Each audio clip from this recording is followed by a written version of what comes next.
What's up, everybody? Welcome back. This is episode 59 of An Untold Narrative, where we host and feature underground, underrated, and probably just unbelievable creatives who just don't get the recognition that they probably deserve. And so we don't feature the blue check marks that you normally see on podcasts. We feature the people who are doing amazing things and who deserve a spotlight. And today's guest is absolutely no different, and somebody who has a copious amount of experience within the footwear world, but has ventured off to do her own thing in the past year or so, which we will get into. Somebody who I don't even know how you would give yourself a 30-second intro, Stephanie Howard, but that's what I'm going to ask you is, what is your 30-second elevator pitch about yourself? Sure. I started in industrial design, so my schooling was industrial design.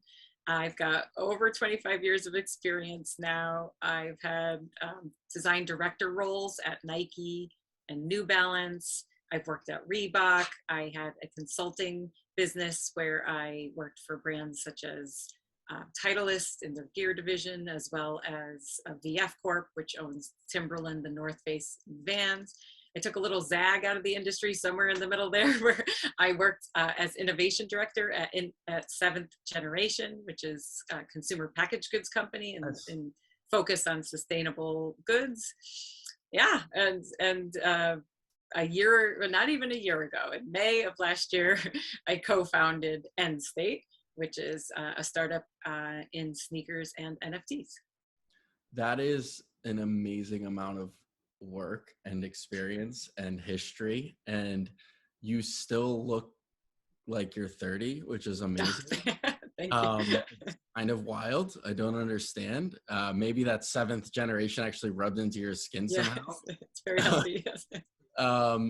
That's awesome. So in terms of who you are as a human, what do you think are your attributes that you would consider about yourself? Because I know you and I can give you all the flowers in the world, but what do you think are core things about yourself that you're proud of?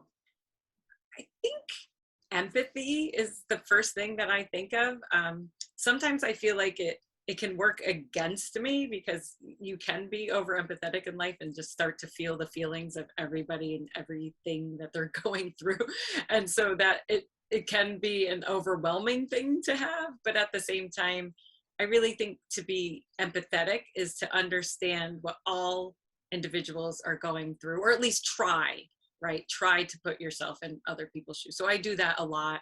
I think that really helps in the design process as I'm trying to solve for what are the needs out there, what's the white space, what's the innovation of the future, and without sort of putting yourself in other people's shoes, you might just design in a vacuum. So I would like to think that that's my one of the words I would use to describe myself.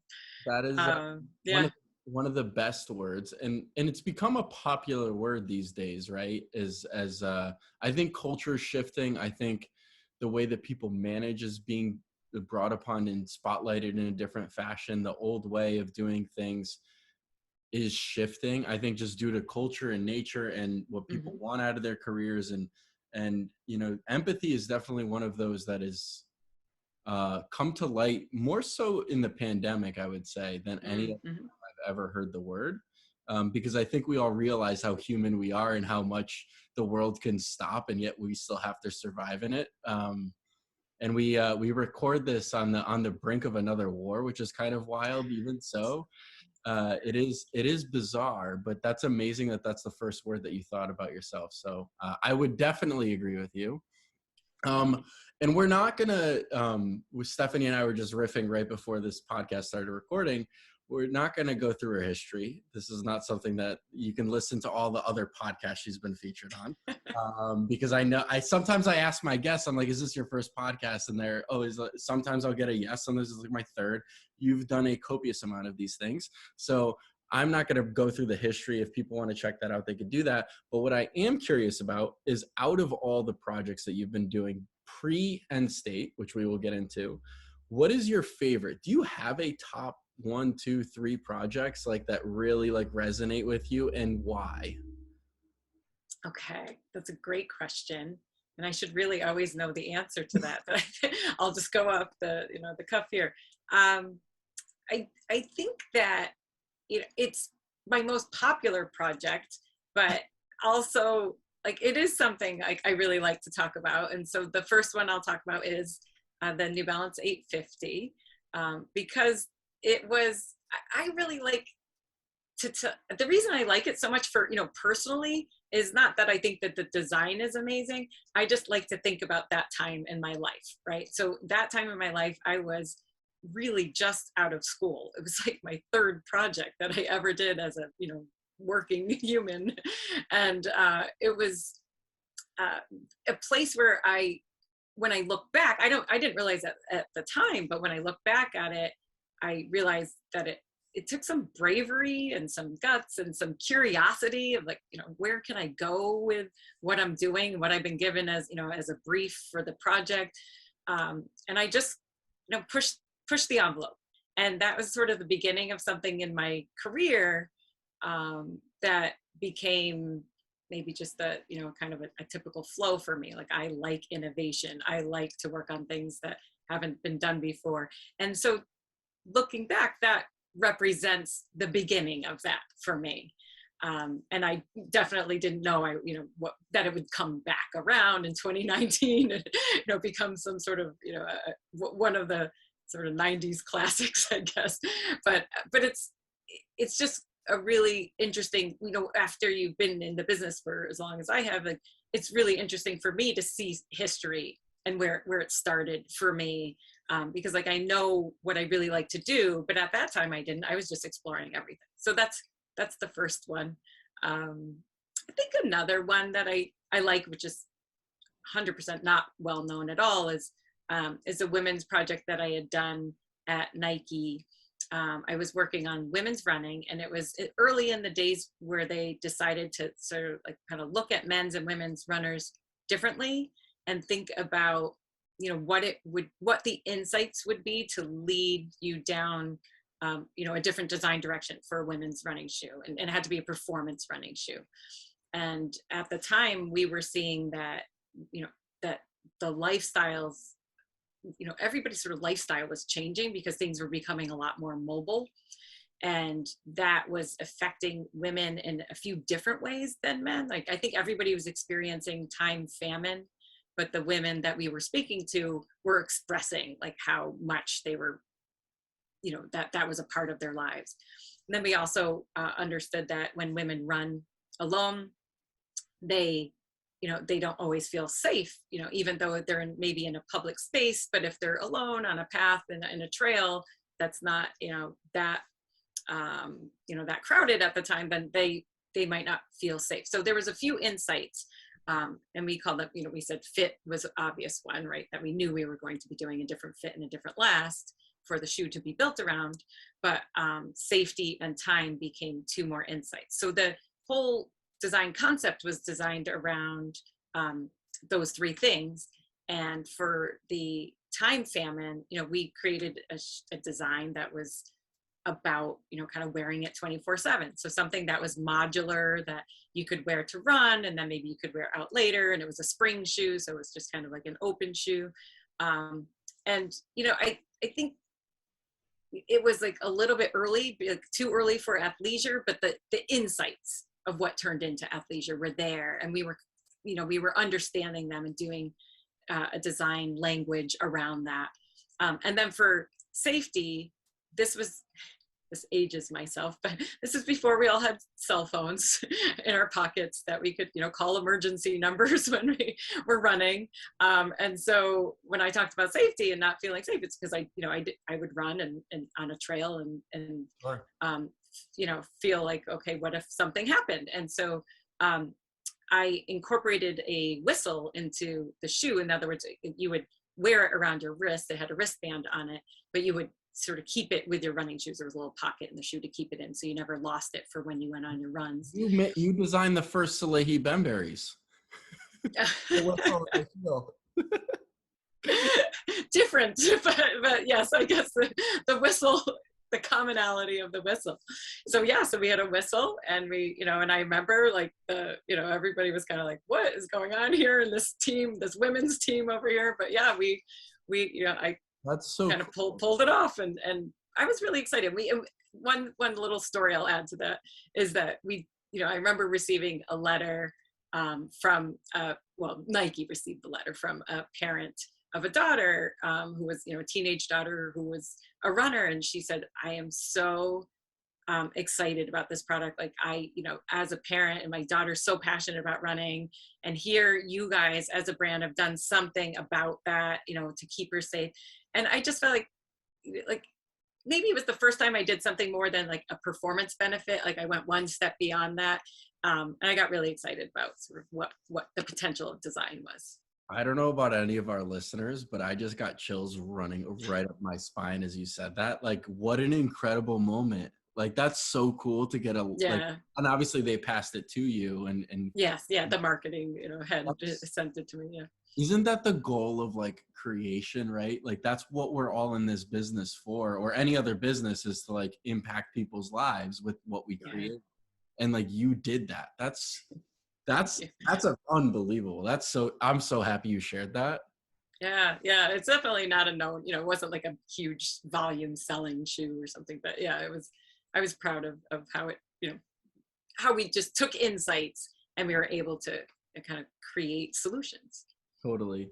What do you think are like the pros and cons of working for a company? Because I know that you eventually started your own consultancy business and stuff like that, which I'll ask a couple questions about.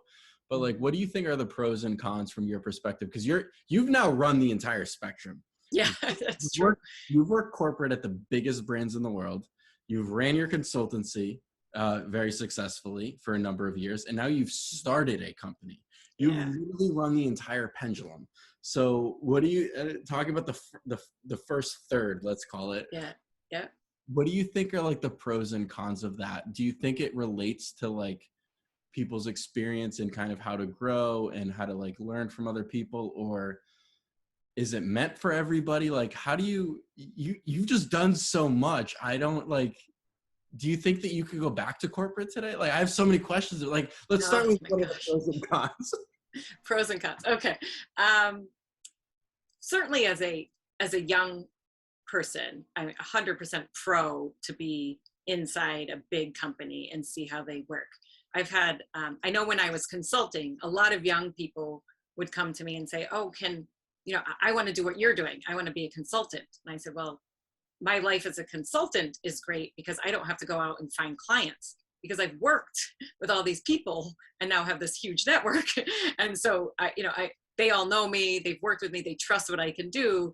And so I think just that alone, if you're young, going into the corporations makes a lot of sense, because you need to build your network, if you want to do some of these other things. But that's just one thing. I think, the amount that I learned at each of these places was just amazing. And I would say some I learned, they're all different. There are, a couple I would highlight as I learned exactly how to do it. And there was one I worked for that I learned how not to do it, and then you can start to recognize who's winning and why, and you can see the patterns of the management. And that's great, right? So that, in a way, maybe that's a selling point to try a few different companies so that you get an idea of, maybe the place that you went right out of school and you were learning at does it one way, but there's a couple other ways to do it. And it's nice to experience those. I definitely wasn't, I never had like a plan, like I'm going to work here 3 years and then I'm going to go here and then I'm going to go there. It just, everything was serendipitous. Like every single move was somebody called. And go ahead. I'm so happy you said that, because like a lot of our listenership obviously is younger creatives. Mm-hmm. So, you saying that, and people have a 3-year plan or a 5-year plan of like, oh, I'm going to stay at this brand for this long. And it's like, that doesn't ever work out, I feel like. For me, I don't know. It might work. It just was not. Everything was just some sort of serendipitous meeting, person calling, whatever it was, that from one place to the next. Like a lot of people are like, I want to work at Nike. I definitely want to work at Nike. I didn't even want to, like, I mean, when I officially took the job, I did, but like, I didn't have a dream of like, oh, I'm in footwear now, I definitely should work for Nike. Like, I thought, well, I'm not sure, I'm kind of an East Coaster and they're on the West Coast. Like, I didn't really, it wasn't on my agenda. Like, it just came to be because, again, a phone call happened and somebody reached out and I was like, that sounds interesting. And, there's a whole story that ensued on that one. But I think that it's, for me, everything was just a serendipitous change, and all of those were the right thing at the right time.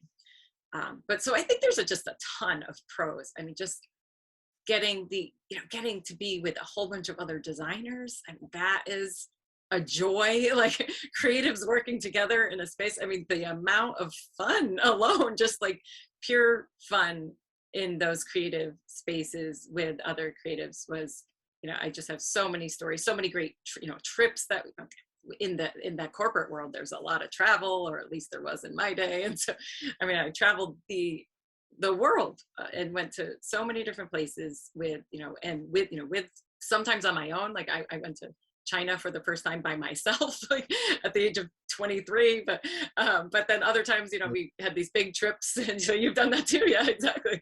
I mean, there's just a wild experience. Yeah, there's so many different experiences that that you get from being on a team in a corporation, at a brand that, again, whether they're doing it right or they're doing it wrong, you get to start to understand that and can compare. So I think almost all pros. Cons, I think the only cons come in, like, when you start to get bored. Like, if you're in a corporation where you don't have a lot of flexibility to either move up or do other things than what you've been doing for so long, there's the potential for boredom, and some brands handle that better than others.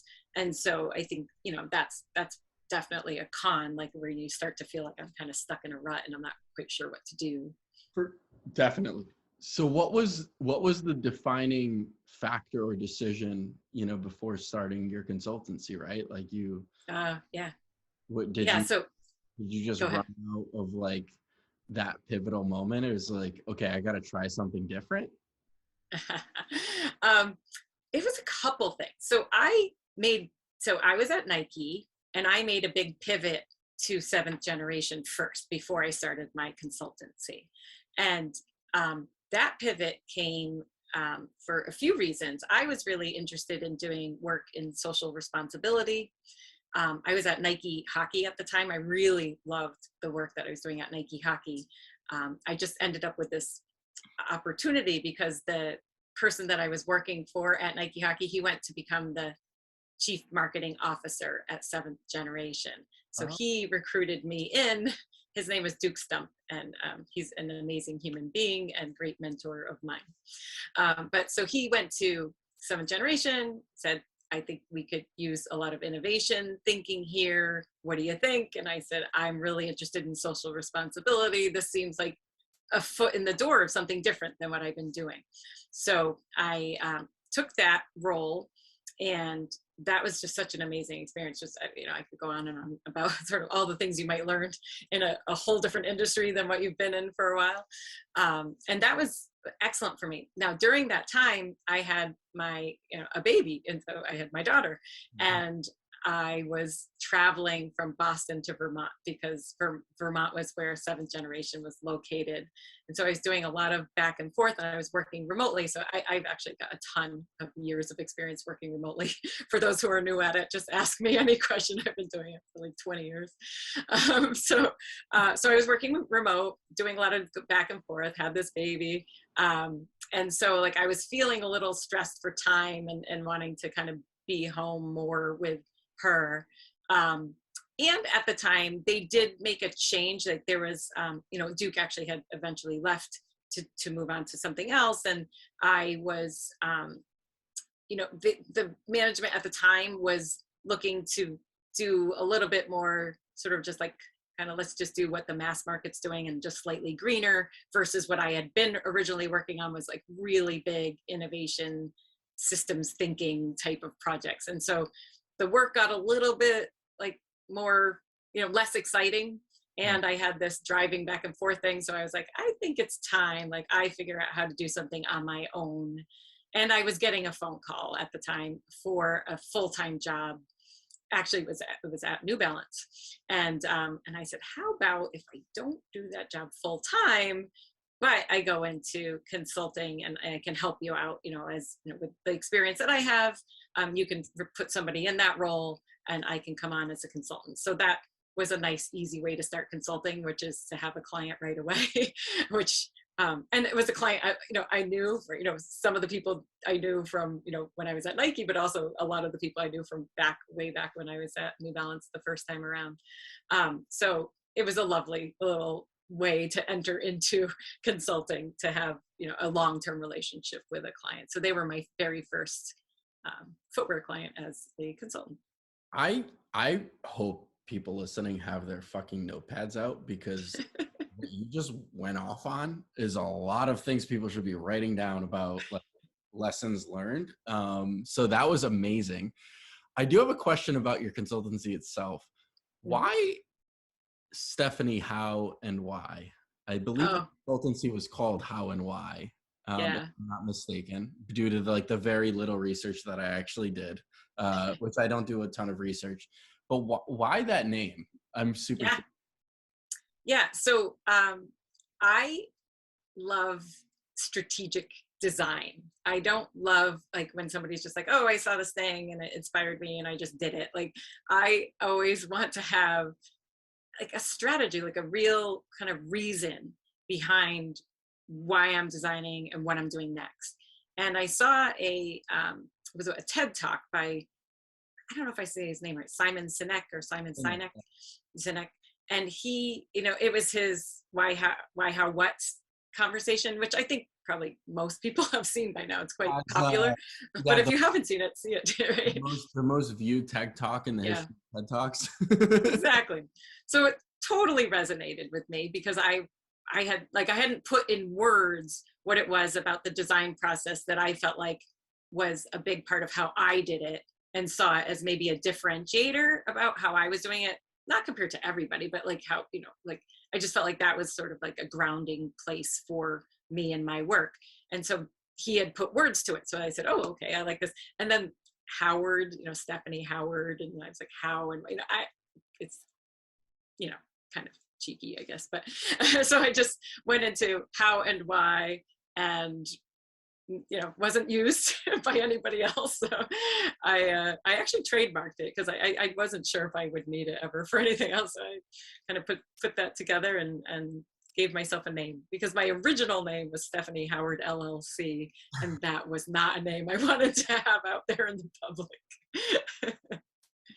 That's a cool story. I'm glad it, because honestly, like just on a bare bones level, like you could think like how and why. I connected the how right to Howard, Mm-hmm. but like Yeah. Oh, good. You did. the why part, I was like, okay, maybe she's just problem solving. I don't know, but like it's cool that like it connected to like a video that resonated with you. I like that connection a lot. How long did you consult for, and then what was again? I'm an optimist, so like, what was your favorite part of like consulting? Was it just like working with people? Yeah, I have a lot of favorites. So I did it for 11 years. Holy shit! Um, yeah, my favorite, there were a few things I loved. I loved everything. Like, I would still be doing it had I not met my co-founder. But um, okay. So best part for me was, I mentioned this earlier, I really like to work on innovation projects. And so I was able to kind of pick the majority of the work that I was doing, right? And say like, this is the type of work I'd like to do. And if you're interested in consulting with me, I can come on board. And so I was able to make the majority of my work innovation focused. So that meant, it might have a 2 to 5 year timeline. It was about thinking about new ways we can make things, about things that didn't exist yet, about looking at macro trends and what's on the emerging future, and like what hasn't been thought about in terms of what we're doing in the footwear and sporting goods space, and how we might approach that. So those like ideas of like big themes and thinking about new ways of doing something I love that. And so when I could make the majority of my work focused around that for brands, again, it was mostly through my network. So these were people that, I trusted and they trusted me. So it was almost like I worked for the brand. All my relationships were pretty much long-term relationships. So even though I wasn't a full-time person in the office every day, they were very long-term work. So I was like on a team. So that was nice. I didn't feel alone. I felt like I was on a team, but I didn't have to go to like all the meetings, so like that's a huge deal, right? Like they take up a lot of your day. And so nobody wants to pay a consultant to sit in all the meetings, right? They want you to do the work. So that was lovely. But yeah, I think for me, it was just a little bit more freedom of choice of the type of work, because as I mentioned, right? So sometimes in a corporation, you could get stuck. Like you could be working and enjoying your work, and then all of a sudden somebody makes a change and you're like, oh, I don't know, I'm kind of bored and this isn't really what I want to be doing. Whereas a consultant, I guess you can just kind of, say, oh, I've got a new client. And so if this is not what I want to be doing, then you kind of move to a new client and nobody's, worse for the wear. Right. You mentioned the word like innovation or kind of future kind of thought a lot. For somebody listening, wanting to develop that skill, what do you think separates your mind over other people in terms of like innovation's overly used these days, right? Yeah. It's a hot word, but like to do that consistently for so long is very, very difficult, especially with how fast the world moves and shifts and changes these days. Yeah. What do you think you do better than anybody else in terms of like future proofing yourself even? Right. You have like a process, or like, I don't even know how to formulate the question. Like, what do you do to like stay innovative all the time? That's a really great question.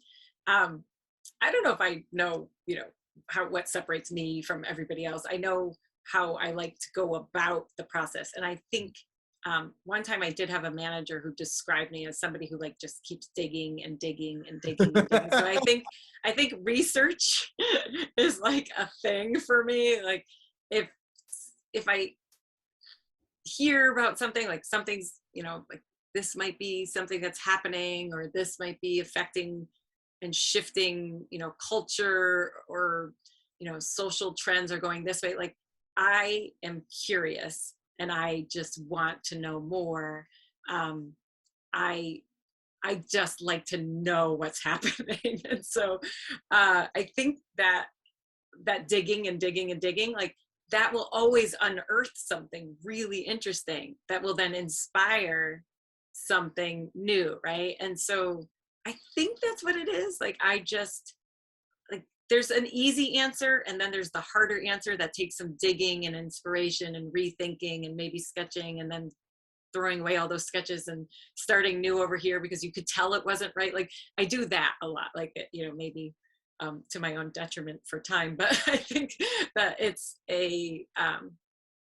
important because being thoughtful and bringing meaning to your work, I think just for anybody, it will drive you to keep wanting to do more. And again, not getting bored. So I think that's probably the best answer I can give you for that is I do a lot of research and a lot of digging in all different places. Like, I just hear something and I'm like, I need to know more. I can't not know what this is. And so I like to not be left behind. Yeah, I have two thoughts based on that. And I think I'm similar in the sense I like cultivate that down into like, I like knowing where human attention shifts, right? So that's perfect. Yeah. Exactly as you described it, like where like there's a mass movement of human attention. Yeah. I get really curious about that. The curiosity aspect is what people should pick up on. If you're not curious, it's really hard to innovate, right?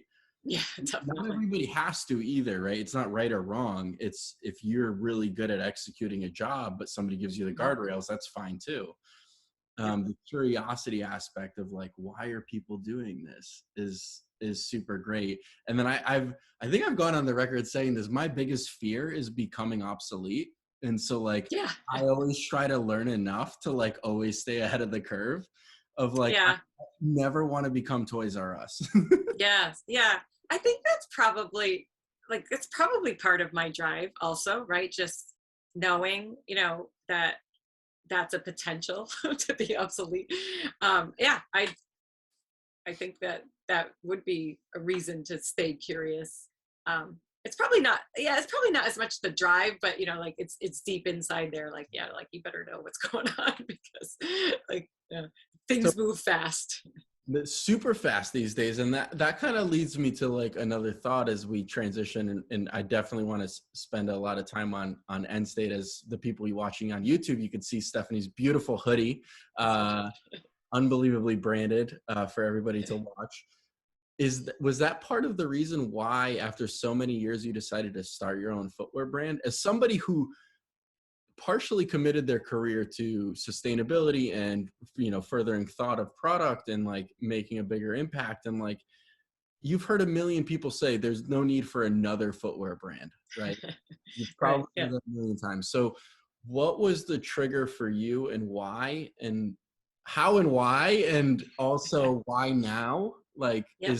was it the curiosity aspect? Like, I'd love to know the why behind Endstate.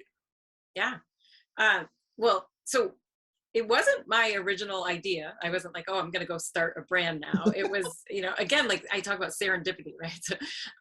I was on a panel with the guys who wrote Sneaker Law, and we were talking about the business of sneakers, and yeah, and they and on that panel, so when an attendee of that webinar was Bennett Collin, who's my co-founder at Endstate, and so he reached out after that and said, he has this great background in blockchain. He's actually he had a business that used blockchain for trademarks that was sold to GoDaddy, and he's a professor of blockchain for graduate students at Boston College. So like he really knows the space, and I knew nothing about this space at all. So he reaches out to me and says, "Hey, there's this technology," and he was talking about NFTs, and this is before NFTs were like something that you would read about and hear about, and it was like nowhere in the media, right? So this was the fall of 2020.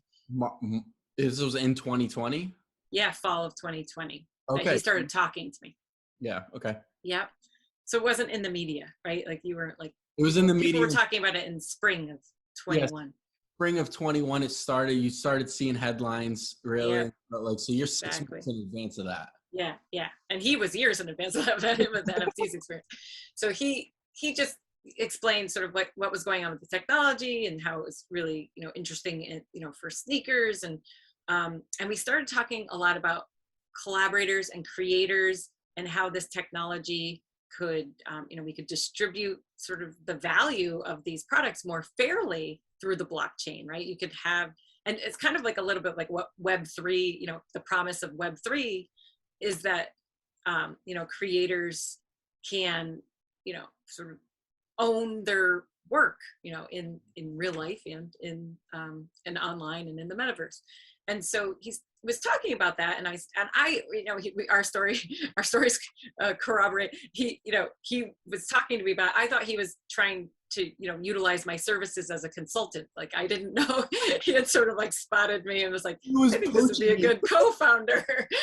so I was like, okay. So I would send him links to like, here you can source this here and you can do that there, and I was just trying to help him out. And then we started talking more and more, and we realized like this could actually be a brand, and we could start this. And so not too far later, we actually started our day one of like leaving our full-time gigs and doing this was May 1st of last year. Wow. Yes. So cool. We've done a lot since then. So yeah, so we so the idea and why I got excited about it, was to create product in real life, right? Actual sneakers, and to then also create their digital twin, right? So the NFT.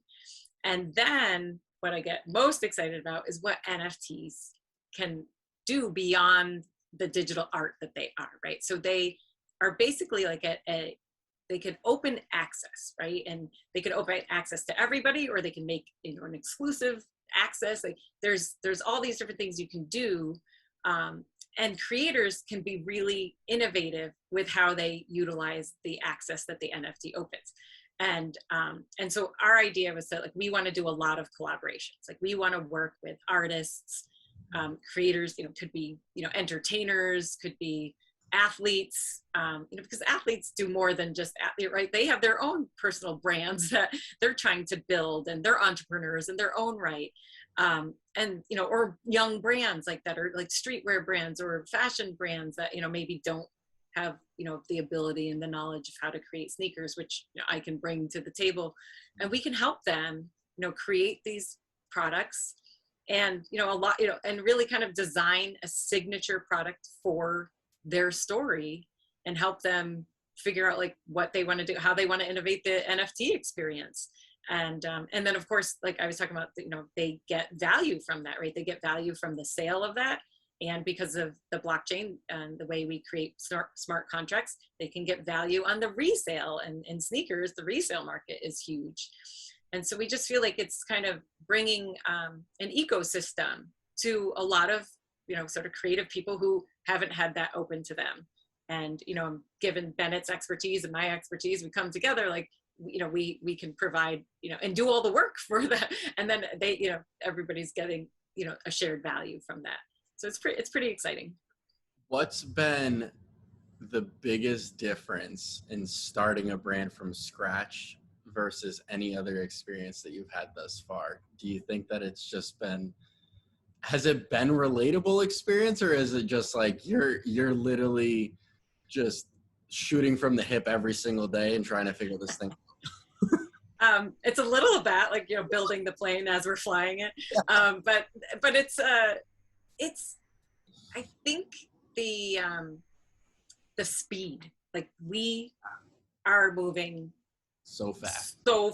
Like I've been at the biggest companies, as you mentioned, like in the world. And here I am. I didn't even mention this yet. We are making these shoes in the US. Thanks to me, Vibram with the soles. We're making the soles in the US. Thank you, David, for all the help with that. And we're making the uppers in the US. We're assembling in the US. So some of the materials are imported. So there's still like a roadmap ahead of how we can, create products and, with all the materials, starting in the US. But we've done so much. And we did this all in less than a year. Like we are in the manufacturing stage now. And we said, as I said, I started not just designing the product, like we didn't have a brand name, we didn't have a branding, like we didn't exist, right?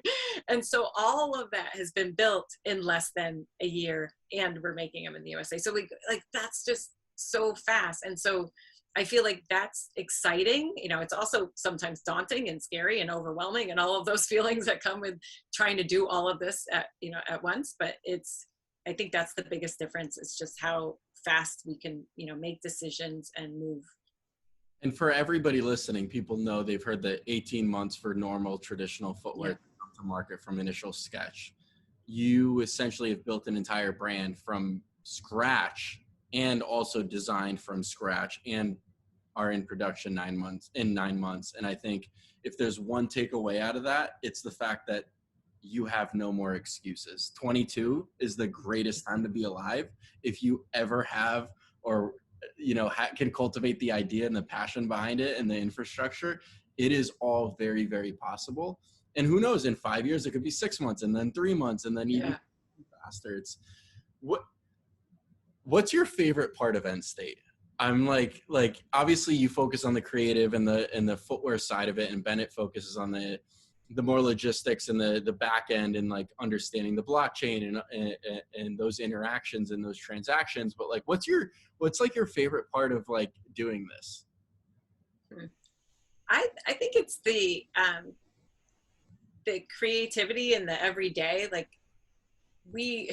it's like I talked about being bored sometimes in the corporation, like every day I'm like, oh my gosh, like I have to build I have to design this, and there's this idea, and then what are we going to do on social, and it's like a constant bombardment of things I have to do, but all creative. I mean, maybe not all creative. I mean, there's some like logistics that I have to deal with, don't get me wrong.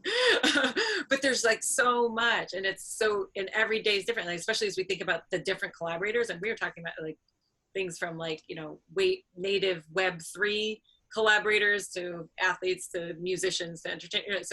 So like all of this, it's none of it's going to be the same. It's all going to be really unique per each drop. And so I think that's like super fun. Like every day is, you know, filled with creative thinking about a whole bunch of different things that we could do, and it's never going to be stagnant. And I like that.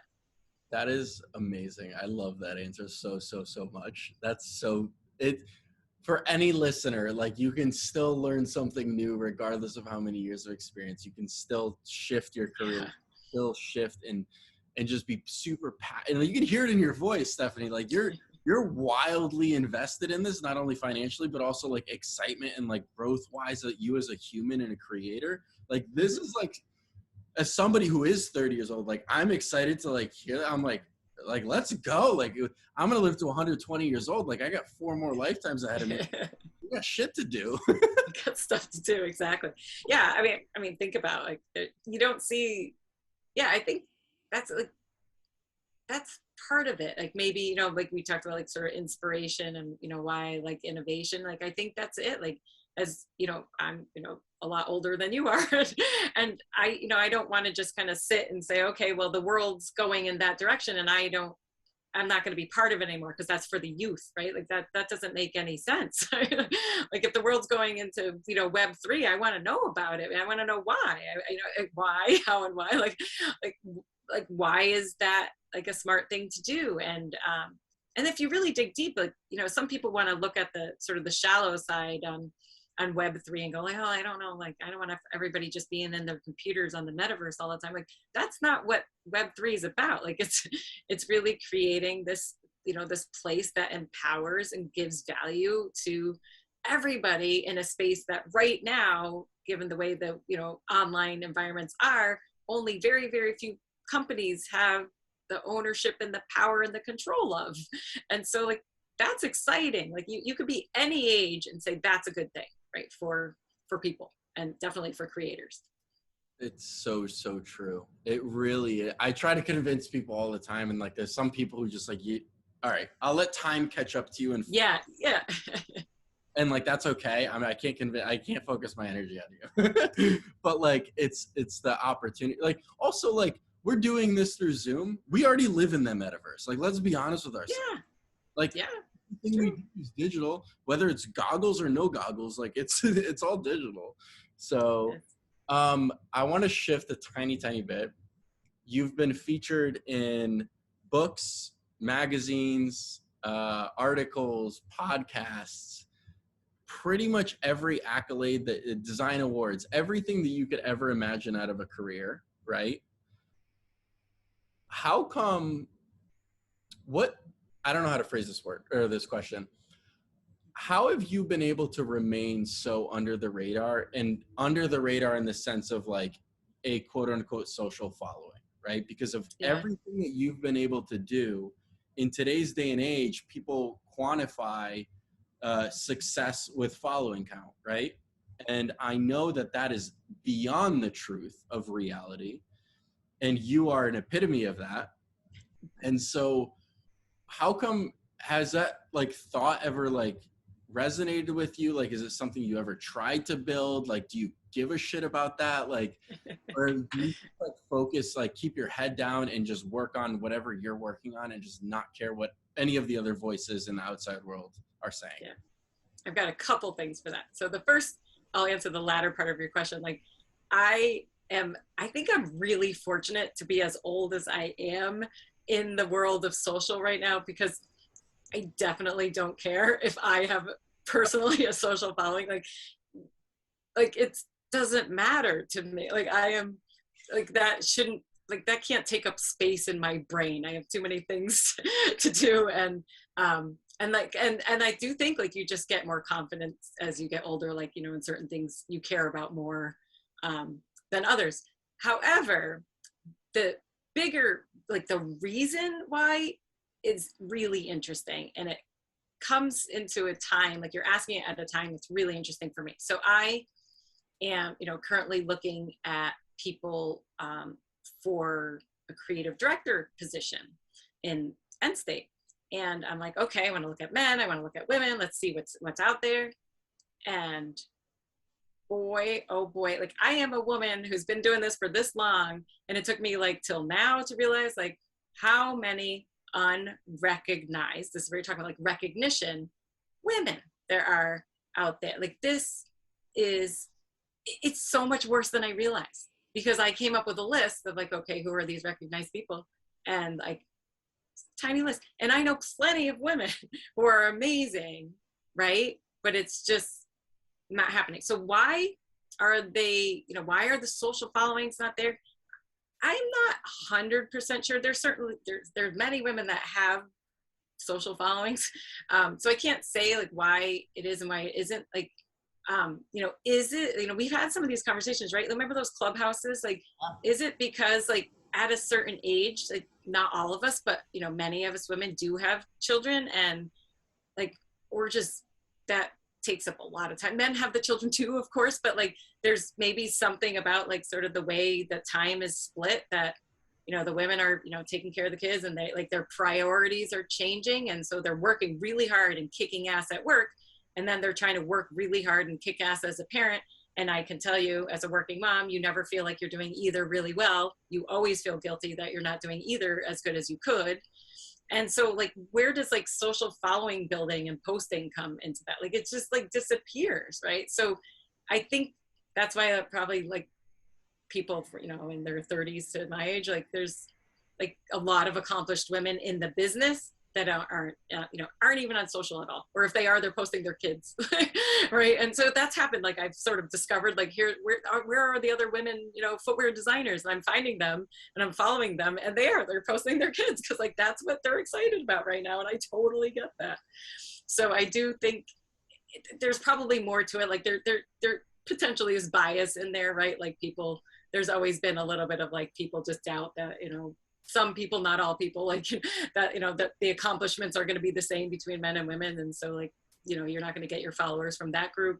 But it's a great question, but it really came up in my mind recently when I realized like, how is it so hard to come up with that list of women? Like that's just insane.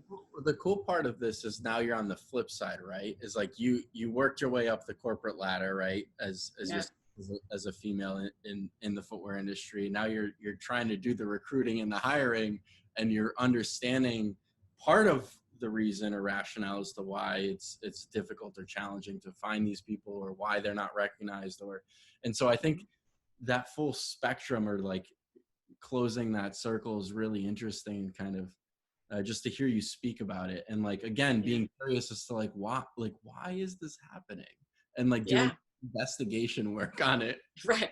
And how have I been like kind of oblivious to it? Like I think maybe I knew it was happening to me, but like I don't know, there's just something strange, because I still had success, right? So I wasn't thinking like there's something in my way of succeeding. I was doing the things I wanted to do. So I just, it just really hit me this week. And I was like, and I was talking to, you know, my co-founder was a male, and I was like, this is a big deal. He's like, yeah, I know. And I'm like, well, how am I so new to the news, right? And I knew it, but I think it was just so much worse than I knew it was, if that makes sense. Would you have a piece of advice or anything to give to other female creators, or any other female in general, like to separate themselves or make them stand out more, to like go after whatever they want to pursue? Like, have you thought about that in itself? Yeah, I mean, I think I'm ultimately thinking about that a lot right now. Gosh, I would wish I had like some great advice. I mean, my advice is always to women, you know, because we have extra roadblocks along the way, because there are people that are just going to automatically doubt the talent level. No, like just because, and you know, if you don't look like me, then you're not like me. So I don't know if I trust you. Like I trust other people who look like me, and those are all the people in the office right now. Like that's the thing, that's real. And so I think that, you know, I've always, like, my advice is always like, you just have to keep proving yourself. Like you have to understand the roadblocks are there. You can't go, oh, life's not fair, and give up. I mean, you could, but then you're gonna, you know, be in a different industry, I suppose. But like life is definitely not fair, and you're just gonna have to suck it up and like push through that. And when you see a roadblock, you're either going to go around it, or you're going to kind of find advocates to help you out or whatever it is. But I think that's one thing. But another thing is like, so I think, like I'm on the board of a group called Women in Sports Tech.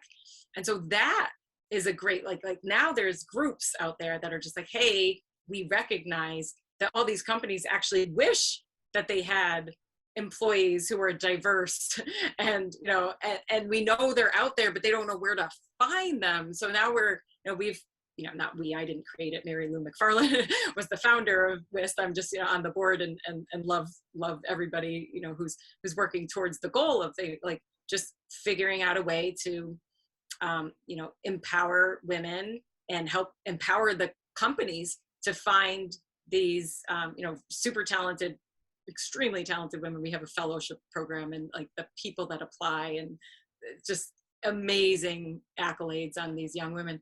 Like we're just kind of trying to make sure that there's opportunities for everybody at all stages of their career.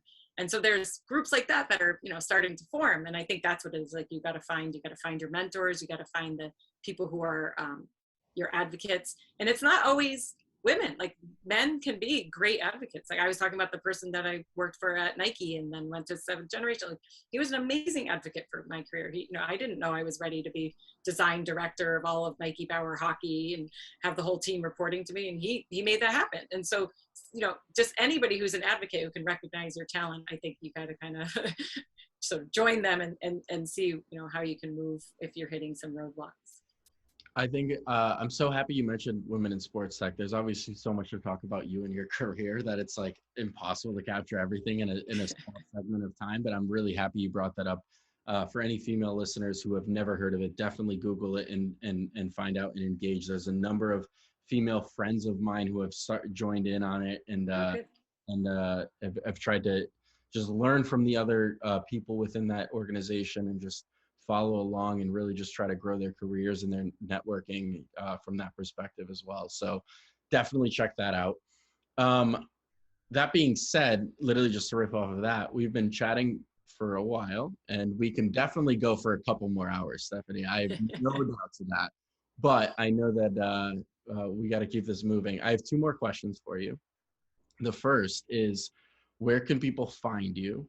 Right. And so you can shout Endstate out as to like, how do people find out or how do they engage in that project, but then also about yourself on the personal front. Mm-hmm. Sure. Yep. So for Endstate, we're at Endstate on Twitter and Instagram. So that's ENDSTATE. And our website is endstate.io. On Instagram, for me personally, it's Stephanie_how and why. And I'm on Twitter. I'm not super active all the time on Twitter, but I'm at Howabeck, HOWABECK. And I still have, my personal website, with my portfolio from How and Why. So that's howandwhy.biz, BIZ. Super cool. Wow. There's a million ways to find you and learn about you. And you can definitely just Google Stephanie Howard design, and I'm sure a million. Right. Yeah. Usually with the 850 sneaker from New Balance. there's the New Balance work. There's a million podcasts. There's the books. There's a lot of things. And there's also this podcast now. So I'm super thankful of the time. What last question. Mm-hmm. If you could consolidate some thoughts and you had one message to give to anybody, whether they're creative or they're youthful or they're old or whatever it is, do you have like a mission statement or something that, like, advice that you would give to anybody? Like, if you could only say one thing. Boy. Maybe it goes full circle back to the very first thing we talked about, like, be empathetic, right? Because I think understanding the human condition is super important. And it will teach you, the more you think about what all humans are experiencing, you'll kind of find answers to, and solutions to the problems and the needs that are out there. And design is all about sort of creating those solutions. So I think that's it. Be empathetic. I love that answer. That's amazing. I'm glad we brought it full I circle. know. I didn't even know that was going to happen. It's amazing. I'm super thankful of your time, Stephanie. This has been episode 59 of An Untold Narrative, and it has been an absolute pleasure. This was a rocket ship of an episode. I hope everybody's taken their notepads out or filled up pages or will rewatch or re-listen to it a million times. Stephanie, thank you for your time. Thank you so much.